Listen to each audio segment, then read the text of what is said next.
I went from a depressed Ben Shapiro addict to a certified Antifa super soldier. I've logged hundreds of hours serving my community, I've read thousands of pages of political theory, and I built a sizable audience sharing what I've learned. But it took me 4 years to do it. So today, I'm going to show you how to start learning and organizing 10 times quicker by sharing 5 common pitfalls that I've experienced so that you can avoid them. If you make mistake number 5, everything else I tell you will be useless. So make sure to stick around. Mistake number 1, using the internet wrong. 99% of leftists will never contribute to the movement. They'll waste their entire life constructing these niche micro-identities online. If you're tired of living a meaningless life, I'll show you the way to become an action taker. But you have to understand one thing first. Your beliefs are irrelevant if they don't change your behavior. If I was to take the most extreme internet dwellers and strip away the symbolism so that you could only judge them by their actions, you would realize they're not so different. You are defined by your actions. Everything else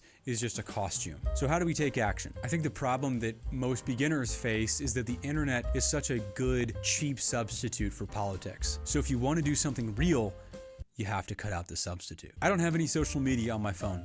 I don't even have the YouTube app installed. It's not because I'm like some sort of disciplined, Superman. It's because other things keep me busy. When you have something to live for, you naturally eliminate distractions. I know that this isn't the advice you want to hear, but I promise you, the less invested you are in the spectacle of Twitter or Reddit or Discord, the greater your impact will be. You want to understand the world?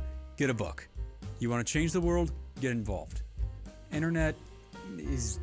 Get off the internet, man. Mistake number 2, reading what you're supposed to. Political theory is super important, but you're probably not reading it. And I think I know why. If you look forward to reading theory like you look forward to going to the dentist, then I'm going to show you the method I use to make theory interesting. I learned this lesson the hard way when I was 19 and I tried to read State and Revolution. I picked the book up from the library. I was super excited to become, a real intellectual. Problem was, I barely understood the words I was reading, much less their historical context. And as a result, I got almost nothing out of that book. And I hardly touched theory for like 3 years after that. I made a mistake that I think a lot of new lefties do. I read what I was supposed to read, or what I thought I was supposed to read, without knowing why I was reading it. If it feels like you're just giving yourself homework when you pick up theory, that's probably because nobody has ever bothered to explain to you why reading theory is important. So I'll tell you why, in the form of a story. When I was a kid, my brother would always be telling me about this great idea he had for an app that would connect your phone's microphone to like an audio library so that when you heard a song you liked at a party or on the radio or whatever, you could find out what it was. Years later, I discovered that that app already exists. It's called Shazam. That's what it's like to not read theory. You will spend your entire life reinventing the wheel. But if you do read theory, you will find the crystallized knowledge of all the generations of thinkers and revolutionaries who came before you, serving up their knowledge to you on a silver platter. But why should we care what these writers have to say anyway? Isn't theory just the collected works of a bunch of dead white men? And as far as the second question goes, no. But you wouldn't be a fool to ask, is this stuff relevant to us in the 21st century? Like, what's the point of having all these kooky ideas floating around in your head? In fact, there's a whole debate that pits theory against action. But in reality, these two are not mutually exclusive. In fact, they're mutually reinforcing. Reading theory is pointless if you don't apply it to the world. And taking action is pointless if you don't have a concrete strategy. So now you know why you're reading theory in the first place, to become more effective. But what should you actually read? There's a million book lists out there that claim to be the most logical introduction to leftist thought. I would advise you to ignore all of them, actually. I would advise you to only read books that you're genuinely interested in, simply because you're going to be more motivated to finish them. And when you consistently finish books, you build a reading habit. If you really have no idea where to start, I recommend Black Shirts and Reds by Michael Parenti. It's a great primer on the origins of fascism and the secret history of the Cold War. I know this isn't the sexy answer. For the sake of your ego, you're going to want to read some more advanced material. Now, if you've already developed a serious reading habit, be my guest, go ahead. But let's be honest, your attention span is deep fried by the internet. You probably scrolled down to the comments and looked at the recommended feed like 10 times in the past minute. Here's my challenge. If you're not able to get through at least 200 pages per week consistently, then your main task is to get in the habit of reading. I'm talking real books. Twitter does not count. Mistake number 3, thinking wrong. There's one toxic trait that I've noticed in nearly every baby leftist, and it will slow down your progress immensely and make you generally unlikable. I remember one day I was telling my friend about my TikTok profile and how I was planning to grow it, and he said, "Do you really want to know what I think about your profile?" And of course I say, "Yeah."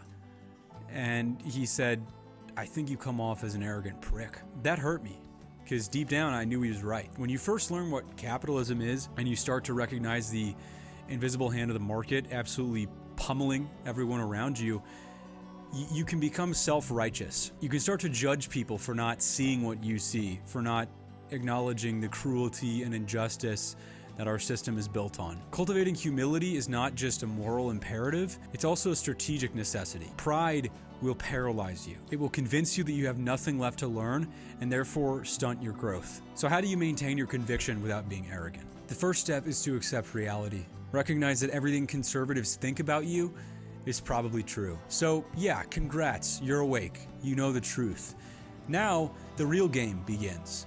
And you are an inexperienced, uneducated, undisciplined, low-level scrub. But guess what? That's okay. It doesn't mean your worldview is wrong. It just means you need more training. Your opinions don't carry any weight because your conviction is not tempered with experience. You don't get respect for having proper beliefs. You get respect for living a proper life. And I'll tell you this right now. As someone who questions the dominant paradigm, you are destined to hope for a world which does not exist. You will be expected to have all the answers, to be a perfect representative for your beliefs, and to take on the weight of the world. That's not fair, but you don't have a choice. What you do choose is your response. You can either crumble under the pressure, or you can use it to transform yourself. The second step to getting your mind right is to cultivate a scientific spirit. My commitment is not to any man or any ideology or any nation.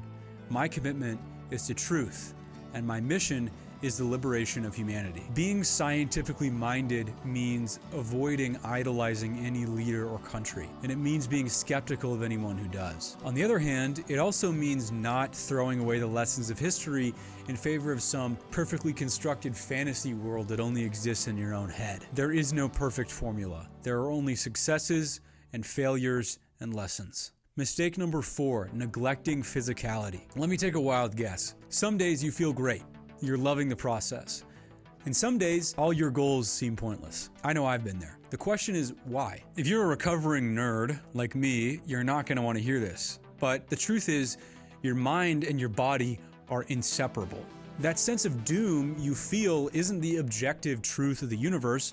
It's just the truth of your perception. This feels like it shouldn't work, but I promise you, if your mind is stuck, you have to move your body. You cannot logic your way out of depression. So how does exercise actually help us? The problem is that we've been trained to live passively, spun out, scrolling through the decline of Western civilization. Exercise is helpful because it puts you back on offense. When you lift weights, for instance, you've chosen to voluntarily take on a challenge for the purpose of growth. So these days, if I'm feeling down, I force myself to do some physical exercise. It's the most reliable way to get your fire back. But mental fortitude isn't the only benefit of exercise. If you are seriously dedicated to the cause, you're gonna have to do some sort of work in real life. And in pretty much every role, being physically robust is gonna make you more effective. Whatever you do, I'm certain that you'll benefit from an exercise habit. Mistake number 5, not getting involved. All the mindsets and habits I just shared exist to support the work we do. I think that this final step of actually getting involved intimidates a lot of people. So they kind of cope and they say, "Oh, well, this or that organization, I don't line up 100% with them." I'm sorry, that doesn't make any sense. I think if you're a beginner, you cannot afford to be selective. If you don't have the grit to show up at a freezing cold construction site at 8 a.m. in the morning to do free labor on a Saturday, then you are not in the position to demand an ideologically perfect organization. I am sorry, my friend. I got my start just volunteering for charities, even though I understood that work was never gonna move the needle towards dismantling capitalism. I treated it as a training exercise. I was practicing being action-oriented. What you need, more than anything, is to get some time and skills under your belt. That way, when you find an organization that better serves the movement, you could actually be an asset to them. I know how to frame a house now, so that's pretty cool. More than anything though, you cannot wait for the perfect chance to get involved. If you want all the stoplights to be green before you leave the house, you will die in the driveway. You know what? I'll share one last thing that I regret before I sign off. When I visited Central America to do infrastructure work, I was appalled by the poverty that I saw there. I kept asking myself, like, why are these countries so poor? Why are these children that I'm encountering never going to have the same opportunities that I have? Looking back, that was one of the first things that awakened me to the reality of the capitalist system. But it took me years to fully understand how imperialism had devastated Guatemala or any of the other countries I had visited. I wish I would have had the clarity to get in the fight a lot sooner. That's why I put together a full 1-hour deep dive into the secret history of the 20th century. I'm talking about sabotage, genocide, propaganda. They do not teach you this in school. Watch that video right now.